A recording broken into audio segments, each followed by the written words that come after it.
Hello and welcome to another Raggy's Beers, Wines and Spirits review. Today I'm going to be reviewing a one-off that I've seen at Sainsburys. Koppaberg with rhubarb. So a Koppaberg cider. Koppaberg rhubarb cider. Standard 4%. You know, I can't stand the I wish they just up the content. So £1.90 at Sainsburys. I've only seen it at Sainsburys. So I picked it up at the weekend, and I love fruity stuff. I've just done a review of a peach lager that was absolutely immense, and this, like the peach lager, I reckon is going to tick the odour raggy boxes as it was. So on the nose, massive rhubarb, absolutely gorgeous. Oh dear. Not many nights do I do two reviews that tick mega boxes, and look at that lovely pink tinge, lots of carbonation and lacing as you'd expect anyway, and a little bit of a white head that soon disappears, and look at that. So this is an apple cider infused with rhubarb. And it says here, this apple cider infused with rhubarb delivers a truly unique and fruity taste, refreshing to the last drop. We hope you enjoy this very special cider as much as we do. Cheers. Yeah, cheers.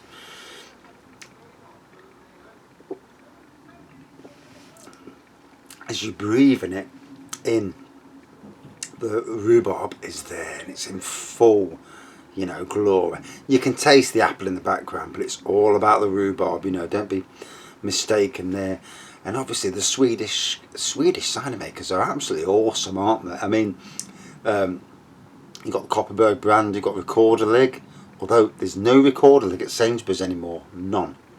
So whether they've had a bit of a fallout, it does happen with supermarkets. They barter with each other's on products, and sometimes they get lost in the mix. So yeah, Koppaberg.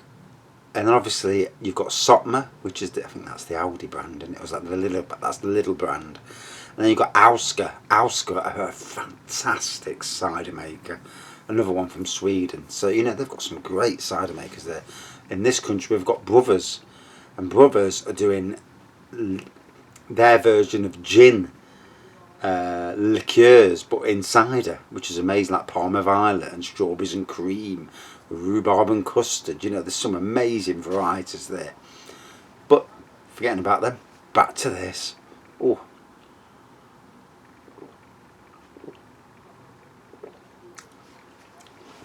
you get the tartness of the rhubarb, you get the twang from it as well. It's as close to bloody perfection as you can get. It's absolutely immense.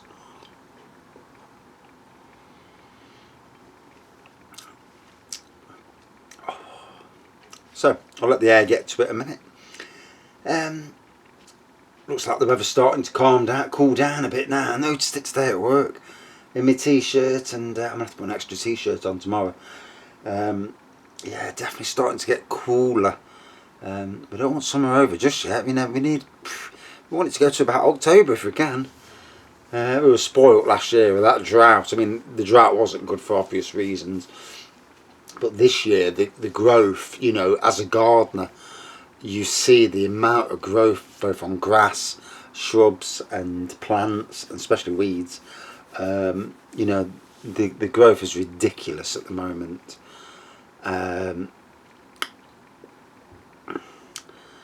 Yeah, it's a crazy year. I mean, I think about global warming. I don't think it's that warm at the moment, to be fair. But we've had one of them summers where it's been a lot wetter than it was last summer, and not sat out as much this year and done sunbathing. Hopefully, the bank holiday weekend, because I'm off for a week, it's going to be decent. I'm hoping to get have a good week off, good 9 days off, and recharge the old batteries. Although today at work I was actually, for the most part, totally unstressed, and it's good, feels good. Mental health is horrible. If you go through life and you never suffer anxiety, stress and depression. I don't suffer depression, to be fair. I have done. But they're all three are wrapped together, especially anxiety. And, you know, events can put you on a downward spiral. And last week, starting a new job, because you're nervous, you are nervous about starting new jobs. And yeah, and then with issues with bloody rats underneath the house, we've seen nothing in 4 or 5 days now. And but you know, every time I hear something, it frightens. I'm like, I heard 2 flies buzzing. There were 2 flies in the house. Obviously, you have doors open so they get in, the bleeders. And I could hear them buzzing. I didn't know it was them. And I heard this thing, and I thought, what was that? Pardon my French. And so I'm stood by the kitchen door, and I'm like this, listening for 5 minutes. And then I sussed it out in the end. It was these flies, but you know, every noise put me on edge, and it's you know, it's like being in a horror movie. You know, when you're in a horror movie and you're waiting for that thing, and you're preempting it, and it's like that. And wow, roll on when it goes out my head, and I don't have to think about it anymore. But anyway, back to the rhubarb. Oh my God. Cider over the last 5 or 6 years, they've gone from the traditional apple ciders and pear ciders, and we have seen an explosion of varieties. Parma Violet cider, who would have thought? And that only came out because of gin. Parma Violet gin's massive. I mean, I've got a bottle up there still. And yeah, all these varieties are coming because they're expanding their range.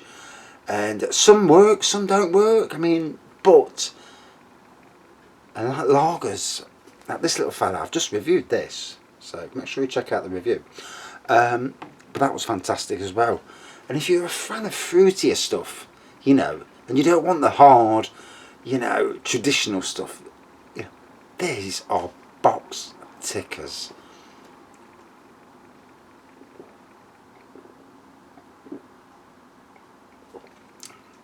I could definitely drink that all night long.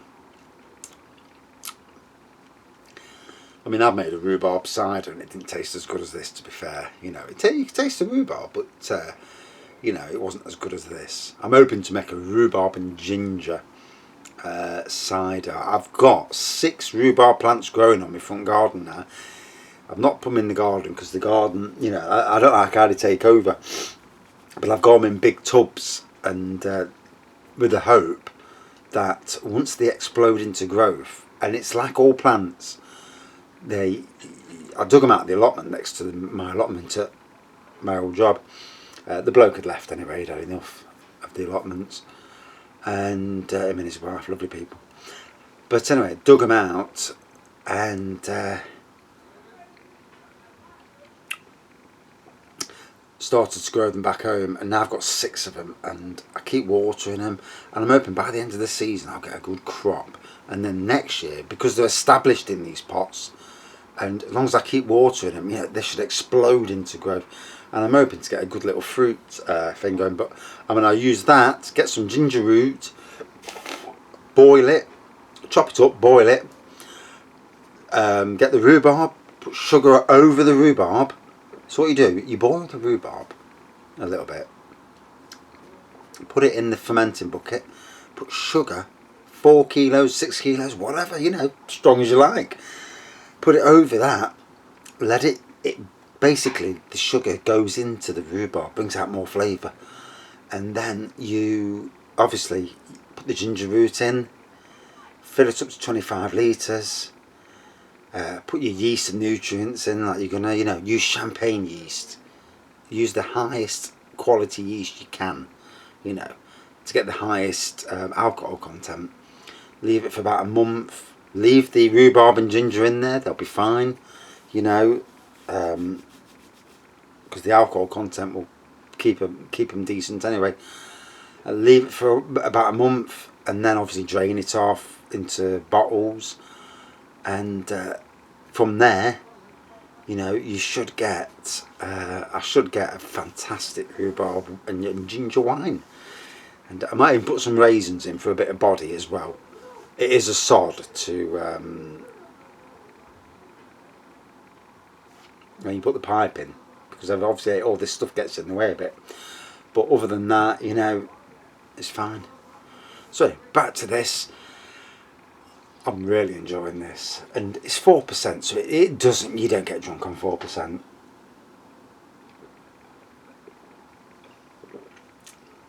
And if you do, fair play. I don't know what it is, and even if it's just me. So if anybody watches this, because obviously not everybody watches every video, you know. If anybody watches this, I can drink a 4% beer, real ale beer, you know, craft beer. And if it's one I've not had before, it hits me, you know. But I can drink a 4% lager, a 4% cider, and it not even touch the sides. Just not, you know. I could drink 7 or 8 of these and I will not get an ounce drunk. And yet, I can have a 4 or 5% beer and I'm like, whoa, Jesus, that's it, man. Why? You know, why is that so? It's a strange one.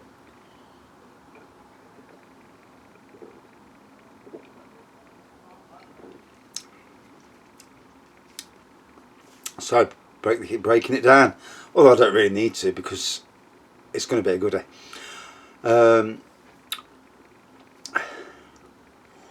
Pink tinge, rhubarb colour, really.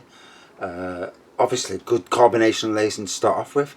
A white head that disappeared very quickly. Massive rhubarb on the nose. Massive rhubarb on the taste. There's apple in the background, but it's all about the rhubarb. And it's absolutely gorgeous. Cleanses your palate. Couldn't ask for any more. Lovely. So out of 5. Just like the beer, the fruit beer fruit lager rather, that I've just reviewed. This is another top 10 cider. This is a top 10 cider. So I've got a top 10 lager, now a top 10 cider, and that was amazing. I love rhubarb. Possibly the best rhubarb that I've had. Although I'd need to try the other ones again to get a comparison, you know, do a trade-off against each other's. But absolutely immense fruit cider. Out of 5 then. So, look at the bottle. Only seen it at Sainsburys. I might be wrong, it might be available elsewhere, but I've only seen it at Sainsburys. Out of 5? 4.7. Absolutely immense. Does exactly what it says on the tin, and it gives the pear, the Koppaberg pear, which I think is probably the best overall cider out of all ciders. You know, it's just like opening that tin of pears when you were younger and drinking that juice, but alcoholic version. You know, oh.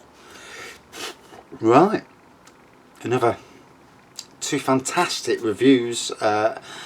Review products, and totally happy with that. You know, you don't get 2 belters in a row like that. And anyway, thanks everyone who subscribes, and if you do watch, please subscribe, you know, and click the little bell thing and like it and all that other stuff, you know. But anyway, thanks for watching. See you again soon.